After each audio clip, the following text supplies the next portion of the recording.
Hey everybody, I'm Nick Layton. And I'm Leah Bottima. And we're the hosts of Were You Raised by Wolves? Each week we try to make the world a kinder, nicer place. Well, that's the idea, at least. I mean, we try. Have you ever wondered what to do if you're ghosted? Or what to do when a friend asks you to borrow money? Or the proper way to eat Cheetos?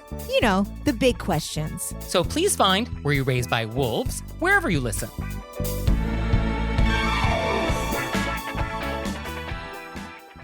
You're listening to Heritage Radio Network. HRN is food radio supported by you. Learn more at heritageradionetwork.org. This episode is brought to you by Wisconsin Cheese. We've been making cheese in Wisconsin since before we were even a state, which may be one reason why we win so many awards for it. It's what happens when a whole state dreams in cheese. Find your next favorite cheese at wisconsincheese.com.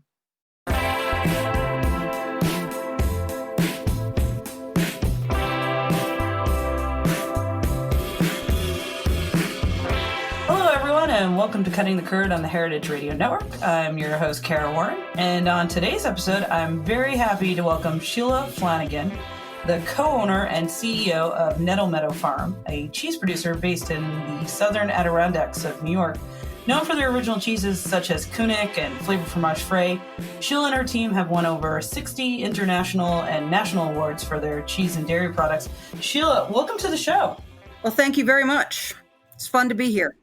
Yeah, it's great to have you on. You're one of my favorite New York producers. I'm based in New York, so I'm a big fan of Nettle, Meadow, and Kunik. And actually, I'm really stoked to ask you this first question because I think it's one of those things where you've been around for a really long time. And so I'm going to throw it right to you right now, which is, Sheila, Nettle Meadow is one of the few very iconic creameries in the U.S. with cheeses distributed in most cheese shops across the country. You have a lot of people, I don't think they know you as well as, say, Meadow Keeler, David Gremmel, Sue Connolly, or Peggy Smith, you know, the classic cheesemaker crowd. Why do you think that is? Why do you think you've been like kind of in the background for a little bit compared to those other cheesemakers? That's a good question. A few people have asked me that over the years, and I attribute a lot of that to my personality. Those guys are, you know, I've had the pleasure to work with some of them, and they're outgoing and they're fun. And I think I chose, and I'm fun. I'm not saying I'm not fun, but I am definitely an introvert. And I think I chose making cheese over standing in a courtroom about 20 years ago because I was picturing, you know, being up on a mountainside, just myself, my partner, and some animals, you know, quietly making cheese, listening to books on tape and podcasts, right? And so it took me an entire decade to realize that I needed to go out in the world and see what kind of other cheeses were being made, and to kind of try to ingratiate myself with the world of cheese and introduce some of the wonderful cheeses we make to other people. So I've had to come out of my shell, and it did take me a long time, and I'm still working on it, still finding more and more ways to go out there and chat with folks and, you know, do something like this, which is totally against my personality, which is, you know, a podcast that lots and lots of people are going to hear. Yeah, well, I mean, we're so glad that you're brave enough to come on the show today, that you are putting yourself out there and showcasing Nettle Meadow more and more now. I think it's really, it's time. And I'm just so glad you're taking that step. Another fun fact that I learned about you from the people I know out there in the cheese world is that you're not just a cheesemaker, actually. Like, you're really going above and beyond outside the cheese community. Do you mind telling us a little bit about the other things that you do out in the world that are, you know, for civil service, and that really highlight the person that you are? Because it's really kind of amazing what you do. Sure. So, you know, I came to cheesemaking as a second career. My first career was as a pretty much a trial attorney. in complicated medical cases. And so I have a huge, pretty significant legal background. And so I still use that part of my head plus the agricultural and the cheese making side of my head. So not only am I a cheesemaker, but I teach classes on cheesemaking at the Adirondack Folk School. I'm one of the board members at the Adirondack Folk School, which is one of our largest folk schools in the United States. We can have a whole nother podcast on that someday. I also am the Farm Service Agency director for this county, Warren County, which is a very interesting and dynamic agricultural county because we do a lot of maple syrup as well as, your common dairy type agriculture. And I have served as a judge for something crazy like going on 12 or 13 years because of that legal background in our local community. And I also just joined the American Cheese Society's board last year because I am obviously just love to, find ways to use up those last hours of the day. So. I do a little bit of everything. I think it's fun to kind of make myself kind of spread those different areas of my brain to all of these different parts of our community up here in Warren County. And they may sound like a huge jumble, but they really are closely connected because Farm Service Agency is very close to agriculture. The folk school is all about teaching cheese making and historical artisanal cheese making in particular. The American Cheese Society obviously is all about my passion in cheese, and then being a judge is just keeping my toe in that little part of my brain that's still in law and litigation. Yeah, I mean, you're like one of the busiest people I know. I think I've heard from other people in the industry, like Sheila doesn't sleep. She's up all the time. She's working all the time. She's taking care of everything. Like, yeah, it's very impressive that you're able to keep everything going all the time. So no, I think it's best that we reel it back into Nettle Meadow, which is like, I guess your cheese baby, I want to call it. Mm-hmm. But can you tell us a little bit about how it got started and your journey to get Nettle Meadow going? Right. So that does, I mean, it goes back, and hopefully the last time in this interview that I talk about law or legal, but it goes back to, over 20 years ago when I was still very young, but was already realizing that law probably wasn't filling my soul with anything positive. And both my partner, Lorraine, and I really wanted to kind of turn the corner and do something more fulfilling. I come from a long family of Irish dairy farmers that, I always romanticized the fact that, they did things with their hands and produced things with their hands. And, which seemed like a much better long-term lifestyle than pushing papers and standing up in a courtroom. Yeah, no, that makes sense. It's definitely more romantic to be making cheese, right? Well, and until you start doing it. And so Lorraine and I had these adorable little Nigerian dwarf goats, which was like truly a pet project for us in Oakland, California. We made cheese with this tiny herd of Nigerian dwarf goats, and it was great cheese. We made, basic stuff, chèvres, a few bloomy rinds, and it was so good. And it was, almost as good, maybe sometimes better than cheeses that we would get at our fantastic neighborhood cheese shop in Oakland, California. And, we were like, wow, we should really do this, not realizing that the butterfat content in Nigerian dwarf goat cheese is is incredible, but economically nobody can actually do that because you can't really maintain a herd of 3,000 Nigerian dwarves, which is what you'd have to do to It's a produce serious statement said out loud. that. Yeah. Yeah. So that's where we started, and honest to God, I was sitting in a really boring phone deposition one day, and I was trying to keep myself awake, checking out different farms for sale around the country, and I saw the Nettle Meadow property, and I forwarded it to Lorraine, and I said, "This is the one. We've got to do this. Let's go check it out. Let's take a vacation." And we did, and we had rose-colored glasses for sure. I mean, the place was in really bad shape, and the goats were ready to retire. Some of the barns were falling down. There had been a really nice dairy barn that had just been built, a hoop barn, but everything else really needed a tremendous amount of work. And the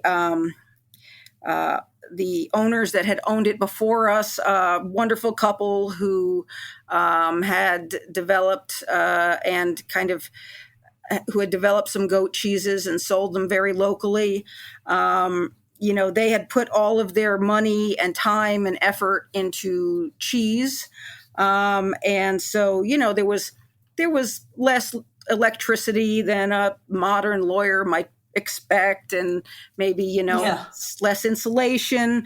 But, we toughed it out and started with 36 goats. I think we retired 30 or 32 of them the first year, kept 4 in the herd, bought a bunch of goats from 2 or 3 other cheesemakers in the area who were retiring and doing other things, and quickly grew. I mean, grew fast from 36 to 4 to 120 to 250. Wow. So that was the beginnings of. We drove across the country in a couple of Honda Elements with Nigerian dwarf goats, dogs and cats in the back. So you can imagine how amusing we were at every rest stop when we'd open up the back and give everyone water. People thought we were pretty crazy back then, and they probably still do. No, but we're so lucky that you did this and that you've taken the chance, and because it's not just goats. Well, was it only goats that you raised on your farm? Was there cows and sheep as well? Yeah. So I do have to put a shout out to Dave Gimbalvo from the old Cheeseworks crew. He was the madman that convinced me. We're both from the same hometown, Stamford, Connecticut. He visited the farm one day when we were strictly goats and a few happy Jersey cows. That we really needed to buy a bunch of sheep as well to make life totally unmanageable. And so that we could be one of the very few 3-milk farmstead cheese companies in America. And I think when we started, it was 2006 by then.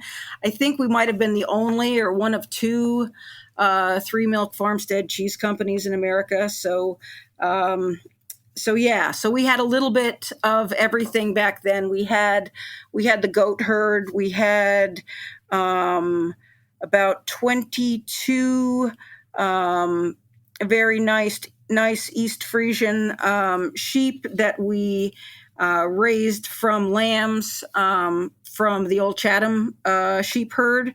Really fantastic herd of sheep. We still have some of those original sheep are still alive and kicking in the sanctuary right now. And then we had about 8 Jersey cows. And so so that's really how we started. And we went from making chevs, our goat's milk Crane Mountain, and obviously the Kunik, which is our best known, our iconic cheese, the cheese that people started to notice and write articles about, put in books of the top 50 or top 100 cheeses of the world. So that's where things really started out. And then from there, we branched out into things like Three Sisters, which is one of the 3 milk cheeses we make. And yeah, we just got crazier and kept making more and more different types of cheeses from there.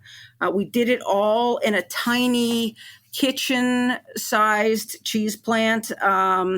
At the time, we had a really good-sized aging room, but the cheese plant was so small, and we ended up doing work on 4 different stories. So basement, wow, plant, and then 2 stories above that. So I was younger, and I was definitely more fit at that point, because we ran stairs all day long. We, in the beginning, we just worked with a few people. We had, after the first year, we hired a herd manager, a couple of farm hands, because the herd was growing and growing, and a few cheese plant assistants. Eventually we just ran out of shoulder space. We were just bumping into each other constantly. And so, but in the beginning, it was definitely a lot of fun. Yeah. No, I mean, it sounds like it. It sounds like you really put your body to the test. Yes. And your mind. So I guess my follow-up question to this is, you've been a cheesemaker for 20 years, and you must have a passion for it. What is it you love most about cheesemaking? So I think I'd have to say it's a 2-part answer. I love to create something that others will enjoy all around the country. So when we make cheese, we pour it into a mold, we wrap it up, put it into a case with others. We don't know if somebody's going to eat that in Oakland, California, or Stamford, Connecticut, Miami, Florida, Seattle, Houston, Texas, but we just hope that it brings joy to that person or that family or that couple or that puppy dog. I've heard from people that say, your cheese is my cat or my dog's favorite, whatever it is. So that's one of the things that I really enjoy is that sense of making and building something with your hands, sending it out into the world and having it be enjoyed. And then the other part of that I really do love, especially as I get older, is sharing that creativity and passion for cheese making with a young team of people who, share that passion for artisan cheese making in America, quality cheese making. We are not craft cheese. We are trying to make, our goal is to be recognized every year, if possible, as making some of the best cheese in the world. And, the young people on the staff, the middle-aged people like me on the staff, are really pumped about the opportunity to come in and do that each and every day. So, I just think that it's that joy of spreading that and creating a great team to bring that into the future is the other half of what really makes me get up every morning. Yeah, that's awesome. Well said. I want to also go back to the source of these things. Besides your excellence in cheese making, I believe that you have a keen sense for milk, like the quality of milk. And so you were a farmstead. I want to talk about how you were a farmstead production until 2020, right? Like you were doing all the milking on your farm. That's correct. And actually, in all honesty, we had farmstead animals until 2020, but a third of them we had already leased out in late 2018, early 2019 as kind of a pilot project to see how that would work. We had leased them out to 3 families, 2 sets of goats, and a set of sheep. And again, it was only about a third of our herd overall to see how that would work. If the quality would stay up, we visited them every day to make sure that they looked like they were getting what they needed. Were they happy?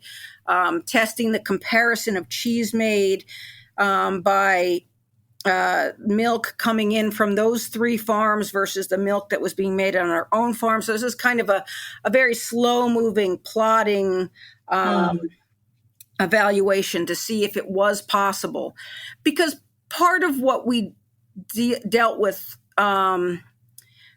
all along as we grew was that the problem of having a limited number of staff that you could really find and get excited about what we're doing, which is making fantastic milk and fantastic cheese. And so as we continued to grow and needed more milk sources, we decided that this might be the best option for us.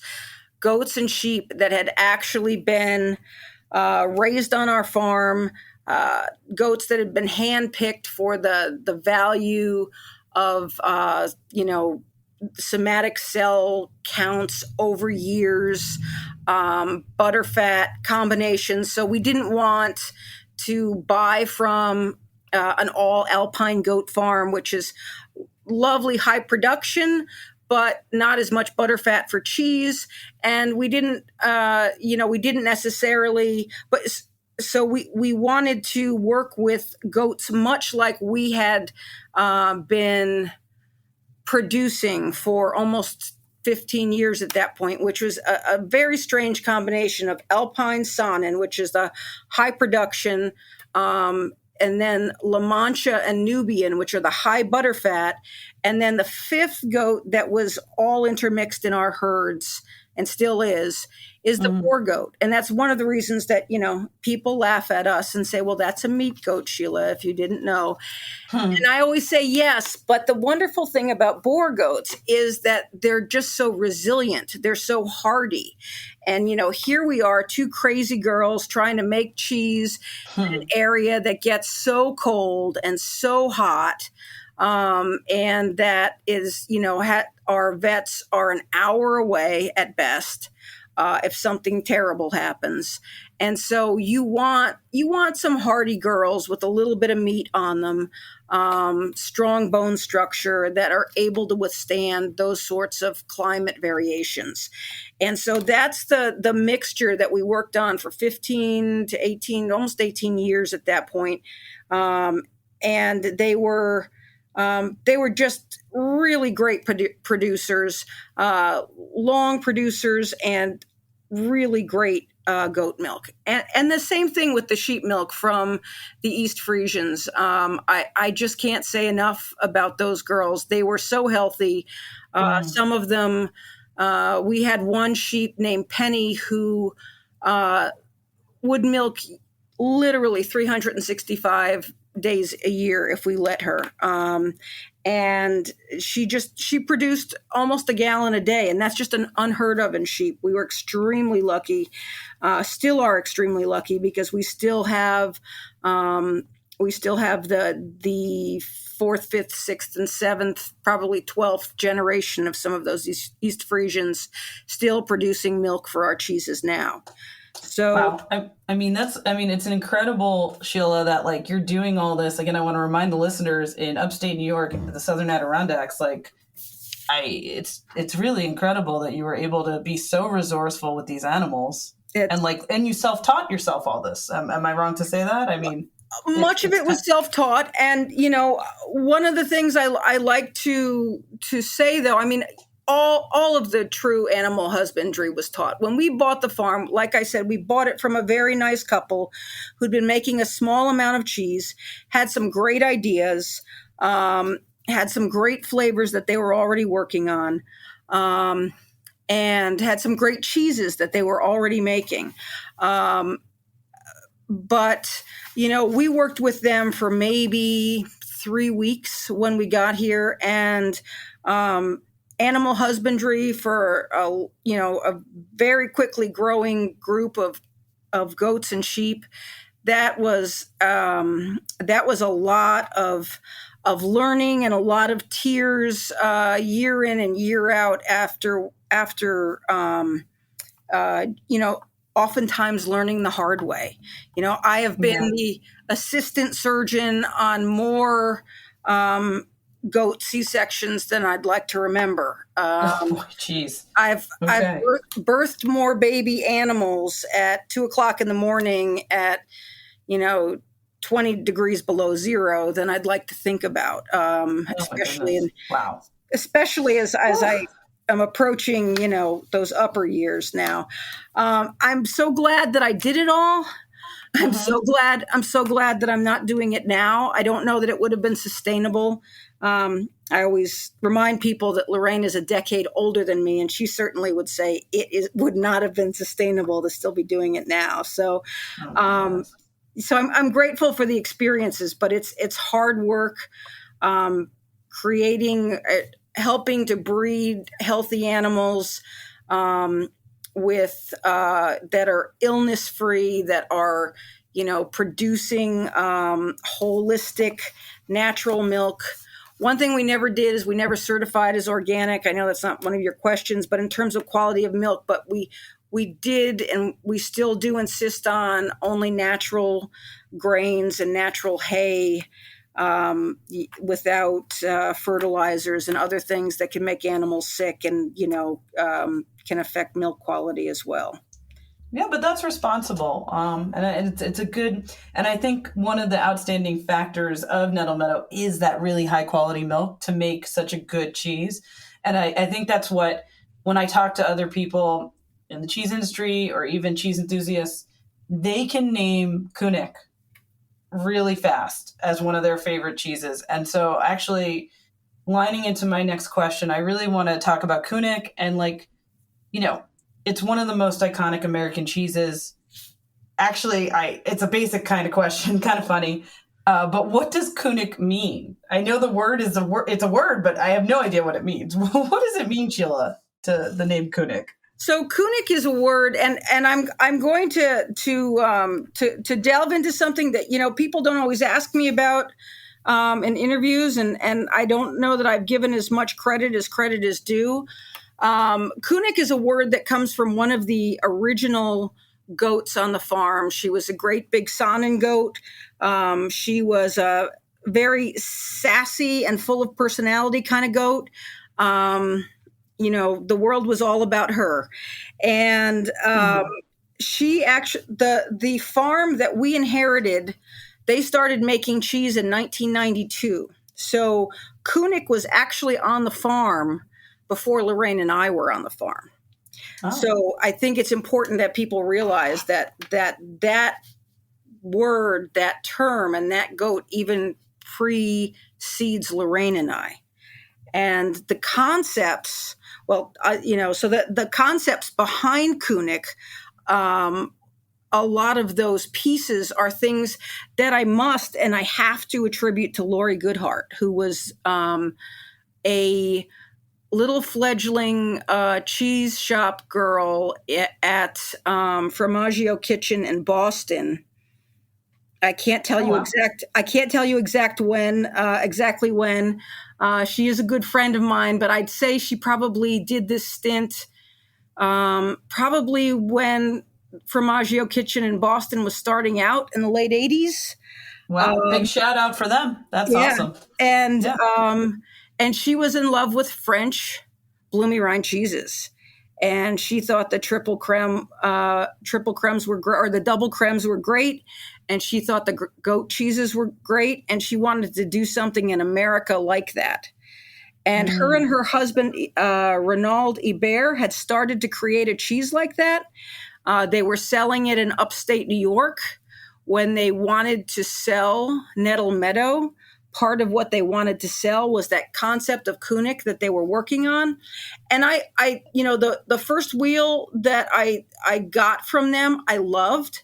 But over time, Kunik was kind of a gooier creature than it is now, and also a much stronger flavored creature than it is now. And people, I'm talking like this is a folklore thing, but people like to say that my development of Kunik is, in keeping with Lori's ideals. And I know that Lori still loves the Kunik and they still buy it from us. But I will say that it is what I have created here, because I am kind of the Kunik maker, is a cheese that is I wanted to make sure that it spoke to the clean flavors that were important to Lorraine and I, so that there wasn't that super strength of flavor that you sometimes get in farmstead cheeses that are, maybe kept at a higher temperature, or maybe they have to sit around a few days longer so that you have enough milk to make a whole batch of cheese.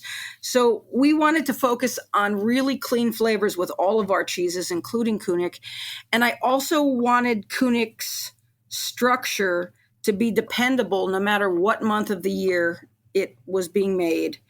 And no matter whether you were a cheese shop buyer in San Francisco at Mission Cheese back in the day, or whether you were getting your cheese at Murray's in New York City. So those were my goals, and that's what I wanted to do with Kunik, because it really fluctuated, and there's a beauty in the regionality of cheeses that go up and down from soft to hard, depending on the season, and flavor changes depending on the season. But that's a really hard sell to an American public. And it was always our goal to not just be tiny, but to sell to distributors and sell around the country if possible. And maybe that's because we were girls that had lived on both coasts. A large part of what I did is kind of take this blooming creature that Lori had dreamed about and made it something that was something that people all around America could start recognizing, asking for, and that was dependable, that a shop on the West Coast or the Midwest knew that they could buy that cheese no matter whether it was January or August. Yeah, and I would say also, like back in my day when I was selling it at a counter, whole, half, or quarter size back then, it was an American triple creme standout. I think that's what also made it different. Am I wrong about that? Did you get that feeling that was also, besides all those amazing points you just made?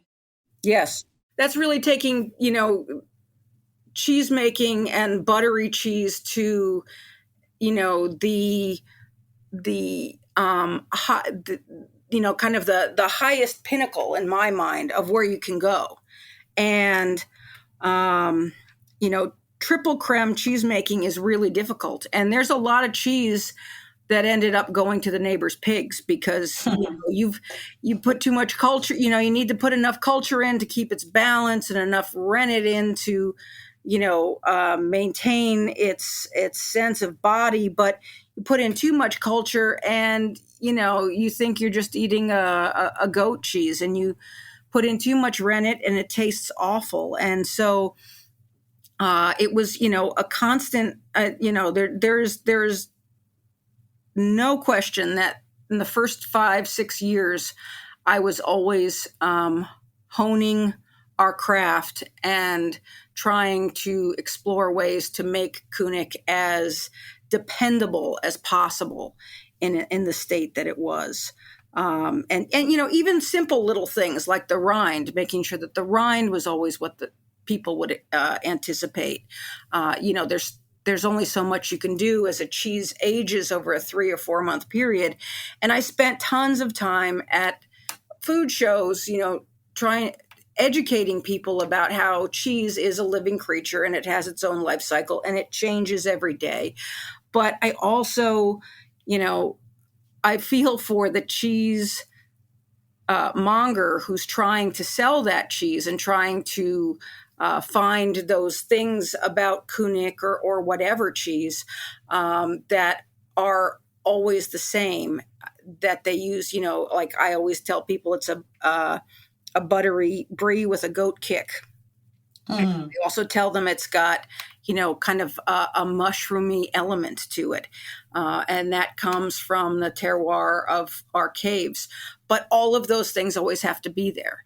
And it's got to be moist enough to be so enjoyable that you want to run down to the store and buy another piece. But it also has to be dry enough that I know that it's not going to collapse into a puddle by the time it reaches San Diego. I remember shipping 150 pounds of cheese to the Artisan Cheese Center in New York City almost 20 years ago now. And they called me up and said, Sheila, it's soup. And a lot of that had to do with the day and the amount of ice.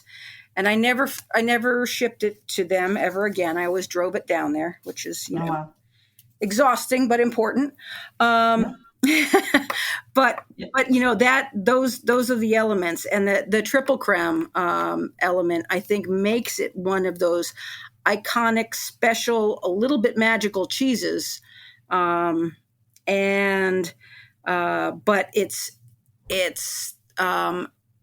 making a cheese with that level of butterfat is also, tough to do. Yeah, no, I give you a lot of props for being like the master of balance in cheese making, like understanding the milk, understanding the cheese recipe, like really thinking of all those details is, it's really amazing. So actually, with all that being said, because I really just love what you said about Kunik, I want to take a quick break. Hey, everyone, you're listening to Cutting the Curd. I'm here with Sheila Flanagan of Nettle, Meadow, and we'll be right back. This episode is brought to you by Wisconsin Cheese. There's a reason when you think of Wisconsin, you think cheese. Cheese is a huge part of Wisconsin's history and future. In Wisconsin, the state of cheese, the tradition of cheese-making excellence began 180 years ago, before Wisconsin was recognized as a state. Immigrants traveled to settle in this lush green hills of Wisconsin, bringing their cheese-making traditions with them. These storied skills, combined with the freshest milk available, created a cheese-making culture that is uniquely Wisconsin. Wisconsin's 1,200 cheesemakers, many of whom are third and fourth generation, continue to pass on old world traditions while adopting modern innovations in cheese-making craftsmanship. Find your next favorite cheese at wisconsincheese.com. Welcome back, everyone, to Cutting the Curd. I'm your host, Kara Warren, and I'm here with Sheila Flanagan of Nettle, Meadow. We are deconstructing Kunik. We are learning about upstate New York and about Sheila's origin story, because we never told it before on Cutting the Curd, and we're stoked to have her here, and it's really just the best to have her here. So now I want to take a deep dive back into the cheese, and I'm looking at Adirondack, which is a newer cheese from you, Sheila, and is it getting popular? It seems to be getting very popular. It is. It's kind of crazy because it's a cheese that we developed, 4 or 5 months before, COVID started. And so I was really fearful for this poor little cheese that it was, going to die a quiet death, because so hard to market, so hard to get the word out. There were no food shows to get people excited about it. But it's really caught on in popularity. People buy it all over the country now. It is a special cheese. It's got this great little tangy flavor to it that I have not tasted in any other cheese. And I, like I said, I hide on the mountain. I try not to come down all that often, but I've gotten a lot better because I know that, and I'm out a lot more. People will see me at food shows and, at stores and different places, because that, making sure we get our name out is so important, because we do make great cheese, and, people should try it. But getting back to Adirondack, it just, I think that apple brandy is something that we add to every batch, and then we actually add it when we're pasteurizing the milk. So it's infused. Oh, wow. It's infused in the cheese, and so the brandy is there through the entire aging process, and so it gives it a really fun and unusual tang. It also takes a triple creme cheese, which Adirondack is. It's an all Jersey cow triple creme, but it makes it almost like another level of creamy because the tannins or the acids in that brandy then break down the butterfat even further. So, I am all about personal challenges. I think that it's always, it's a good growth process. And so, Kunik was hard to get it, stabilized and get it to be a very dependable, always the same kind of cheese. But then we add brandy and really fatty Jersey cow milk only to that whole process. So it was definitely a learning process. I think that Adirondack is now in a beautiful place. It ages incredibly. I just did a show for one of our bigger distributors, and trying to get myself out there and not hide under the table. And when we got there, I realized that the Adirondack was, it was a little, it was about 65 days old. It was on the older side of things. My team loves to spring little things like that on me at shows and see if I'll spring back and find a solution. And I took out some wooden spoons, and, I'm the cheesemaker, and I'm supposed to be, I don't know, not, I don't even know what the right word for it is, but, I try this cheese every day. And so it shouldn't knock my socks off, but it is so amazing when it's that age and when it's that gooey and when you can just spoon it out. The flavor, the butter, the whole thing, it was just super great. So as soon as I got back from the show, I ran downstairs, looked for a really old piece of Adirondack, and then I pulled all my managers together and I said, "You've got to try this way." And they all just about fainted on the floor. So they now have a new favorite cheese at a favorite date. It was wonderful. It really is. Oh goodness. Okay, I'm excited to try it at that stage. I have to find a piece with you and check it out. And then, so you have those two cheeses, but how many cheeses do you have total in your portfolio? Well, I'm embarrassed to say how many cheeses we have in our portfolio. So we have right now, truthfully, honestly, we have over 50 cheeses in our portfolio. Wow. That's a little crazy, Sheila. It is. It's more than a little crazy, if we're going to be honest. You're a mad scientist, some might say. We are. I think that is all too true, the mad scientist piece. And we've all talked about it on our team, and we've said, this just it's as we're growing, because we've moved into a new facility. It's a much bigger facility, and we're producing a lot more cheese. And because quality is really one of our most important tenets, we all agree, our entire team, that we really have to cut it back. And we've been playing with this, and I've already heard tears from so many people. Oh, Nettle Peaks is my favorite cheese. Oh, Briar Summit is my favorite cheese. But we really have to cut it back. And even to me, 12 to 14 cheeses still sounds a little nutty. But, it's a lot easier to manage when you're trying to work with higher volume. So I think that we're getting to a point where we're focusing ourselves on the best of the best, and then also on what our customers have shown us that they enjoy and they're buying the most. Because there's just so many cheeses that we make, and we sell, but it takes away from Kunik, it takes away from Adirondack, takes away from some of the others so anyways, 50 but reducing. Yeah, but that's great. You'll have your all-star cheeses shine a little brighter that way, and it'll be easier for people, I think, to discern those great cheeses that you're making, like the Adirondack and Kunik, like you said. I'm excited to see what happens next going forward with that idea. Yeah. But also, so I want to talk next now, because we're talking mostly about cheese, You also do a really incredible line of fromage frais. I see it everywhere. And I would love for you to explain to our listeners what a fromage frais is, because I think it's its own, type of dairy product. So Right.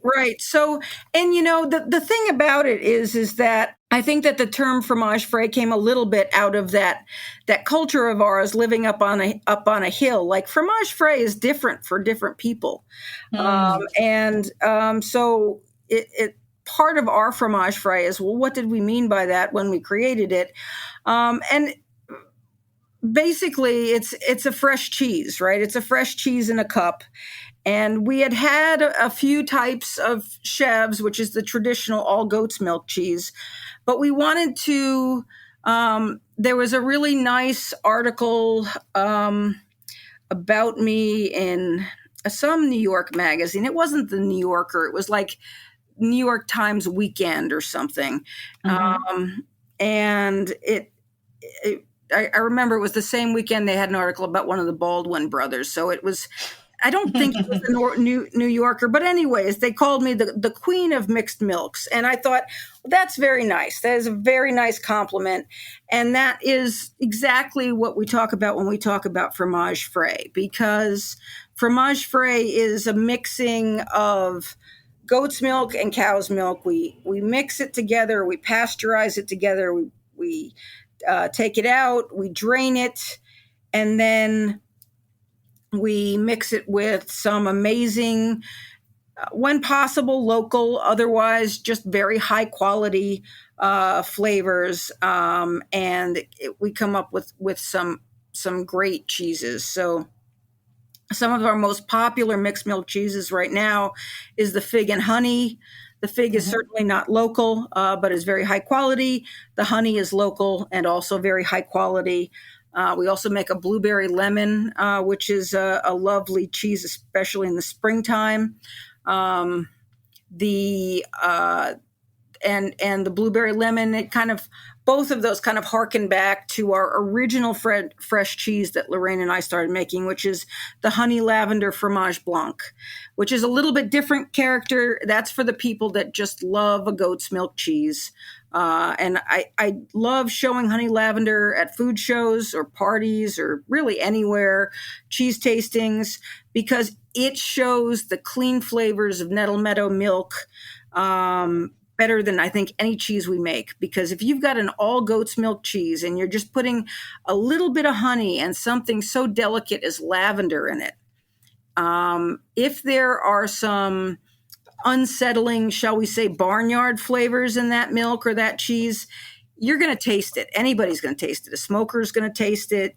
Somebody who just had a really hot, Indian meal is going to taste it. You're going to notice. And so that is why, and similarly, the fig and honey and the blueberry lemon, you're taking the goat's milk, you're mixing it with cow milk. So not only do you get that super clean goat's milk flavor of the honey lavender, but now you're adding in that super high butter fat Jersey cow milk. And so it's just over the top. I can't tell you how many times people will try one of our fromage frais for the first time and they'll say, oh my God, this is like eating cheesecake out of a cup. And, it's so addictive, the honey lavender. I at first thought, okay, crazy lavender, I'm not sure I'll love that. But then I tried it and I was like, this is so good. And again, so balanced.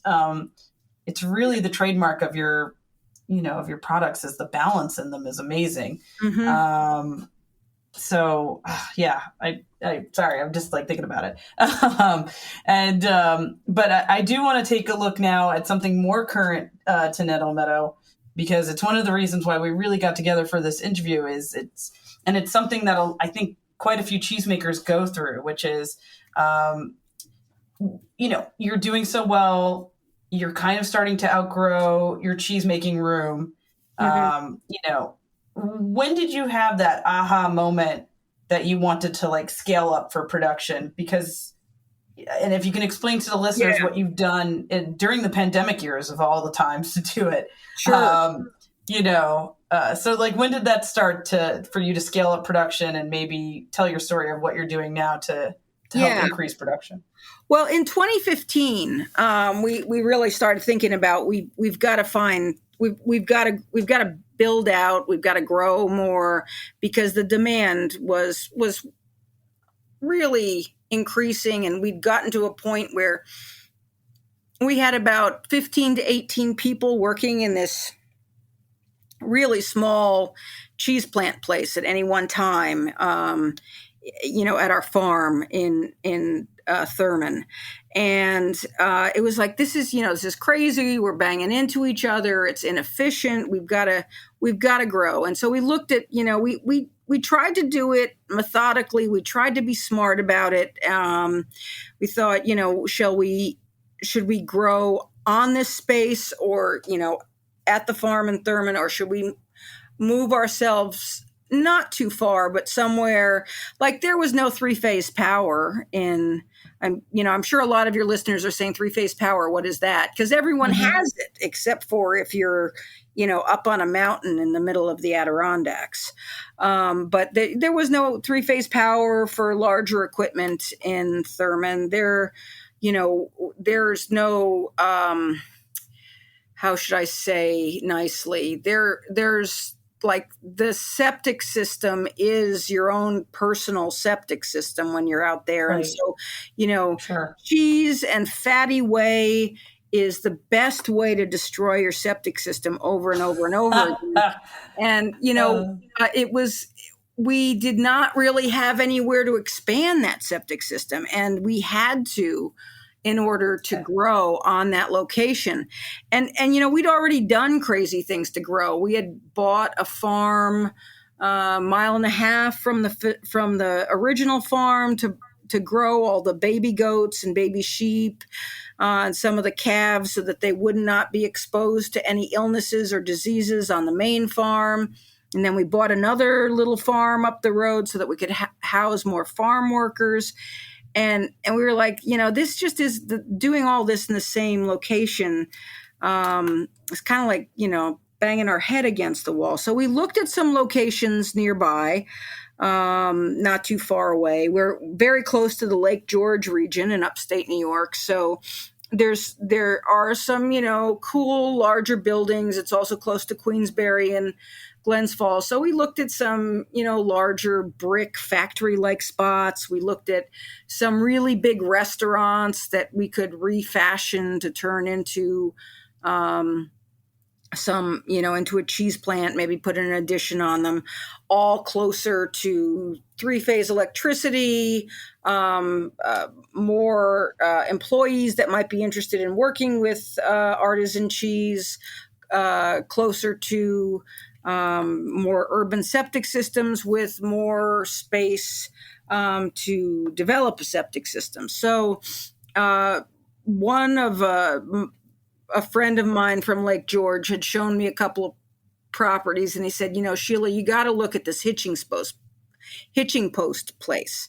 It's an amazing historical structure. It's 18,000 square feet. Nobody's done anything with it for like 15 years. It's so big. You could have your offices, your cheese plant. You could, have a restaurant there if you want to. And I looked at a video of it, and I said, there is no way in heck, we'll leave it clean, no way in heck that I am going to spend the money it would cost me to heat that place in the wintertime. It's just, I'm crazy, but I'm not that crazy. But as I thought about it, that 18,000 square feet for our cheese plant would be amazing. And that's kind of what we needed, because the worst thing you want to do is grow for just tomorrow or 2 years from now. You want to grow, you want to do something that you're going to be able to build into that over the next couple of decades. And so we loved the hitching post location because it's on 9N, which is one of the main thoroughfares in the North Country. So it would bring more people our way. But also, I just want to point out, it looks like an old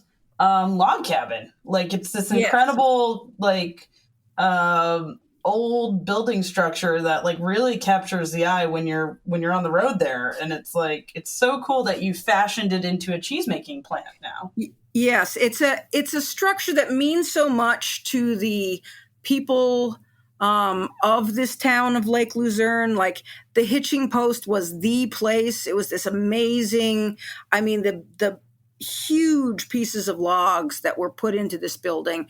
And I can't tell you how many people tell me that their parents or their sister or their grandparents were married here, or they met their sweetheart here. I mean, like everybody's life has like gone through this building, and it just sat dormant. I think when he told me 15 years, I think it was more like 20 or 25 years.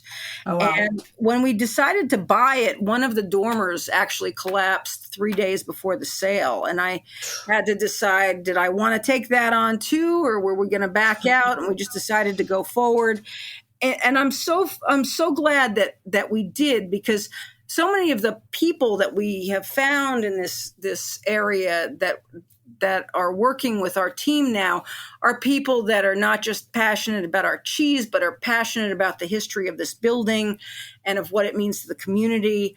And we've gotten so much goodwill from the community up here, because they recognize that we're insane for trying to rehabilitate this building, but we've finally gotten to a point where it is rehabilitated, where we have this amazing capacity to make so much more cheese than we are now. Plus, we have this beautiful restaurant where we focus on cheese boards and some cheese-related menu items. Really nice, really great local woman chef, and then a really nice high-end cheese shop where we sell our cheese and some other upstate New York and Vermont cheeses. It's a fun location. People love it here. Once they come here, they come back over and over and over and over again. It's a beautiful space, and that's one of the things I'm really proud of is, the great cheeses we make, but also being able to bring this building back. Yeah, no, it's super amazing. I'm excited for others once they listen to the show, hopefully to get up there and visit at the Hitching Post. It's super cool. And now I kind of want to turn it around to with this expansion, you have more challenges now, which is, money, cash flow, and things like that. At least we've talked about this on the side. Can you elaborate on what has life been like since this expansion? Absolutely. Yes. So, I mean, the expansion is really exciting. The new team members that we've brought in from the expansion is really exciting. But yeah, there's a huge downside, and the downside is, the cash flow side. We have the capacity now to produce all this cheese, but now we have to sell that cheese so that we can pay the bills to, pay for all the renovations that were made to this amazing building, and to pay for all of the upkeep on it day in and day out. So we're really, I mean, that's truly in addition to the everyday stresses and challenges of bringing in the right people and quality people and making sure that the milk supply is perfect, and that the cheese is going out in a quality way that represents the true heart of Nettle Meadow. Now we have this extra layer, which has been on us all 20 years, because there's always a financial stress layer in agriculture. But this is like financial stress on steroids, because absolutely. So with that remark, actually, what do you think the listeners can do to help support Nettle Meadow going through this transition? Well, I think, the best thing that you can do for us is, if you're a distributor, buy our cheese. If you're a cheesemonger, buy our cheese and tell the story of our cheese and our company and our animals and our people. If you're a shopper, buy our cheese, share it with your friends.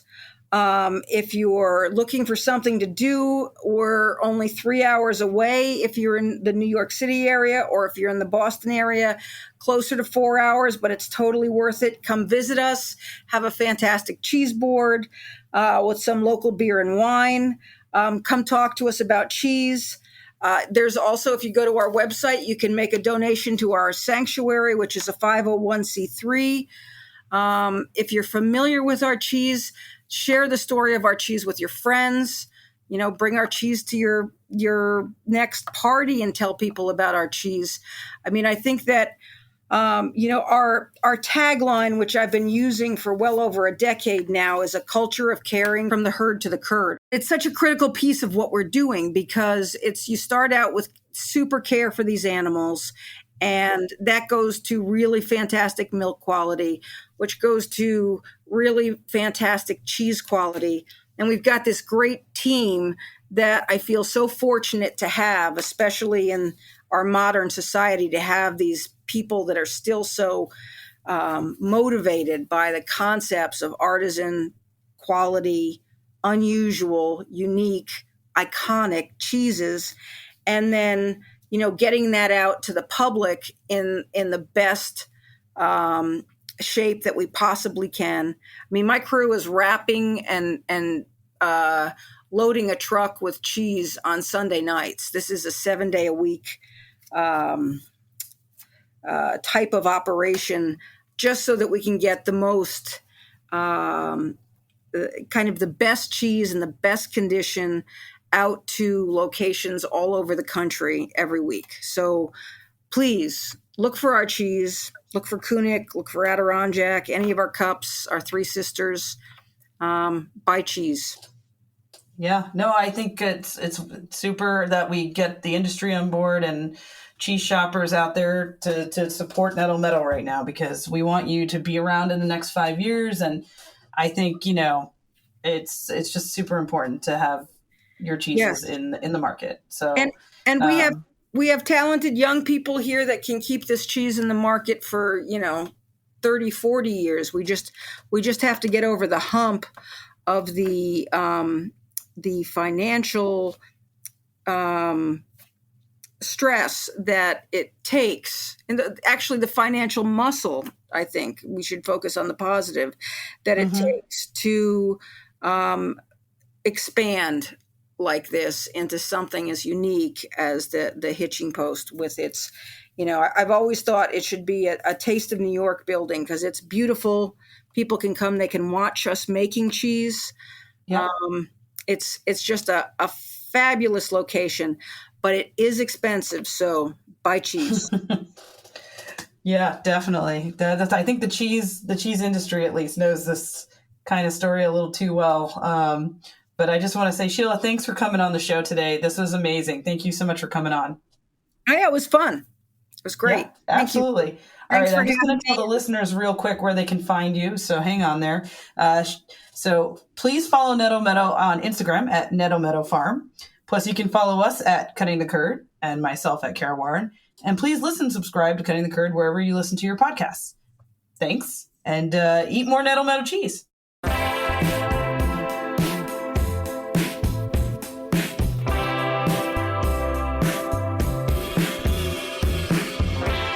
Cutting the Curd is powered by Simplecast. Thanks for listening to Heritage Radio Network, food radio supported by you. Keep in touch at heritageradionetwork.org/subscribe. Hey, it's Francis Lamb, host of The Splendid Table. Every week on our show, we talk about food and cooking and the meanings of food and cooking. We talk with the most interesting people in food about their techniques, their culture, and everything in between. Whether it's about how fried chicken took over the world or how Instagram changes the way people are actually eating. It's a food show where everyone is welcome. Come join us.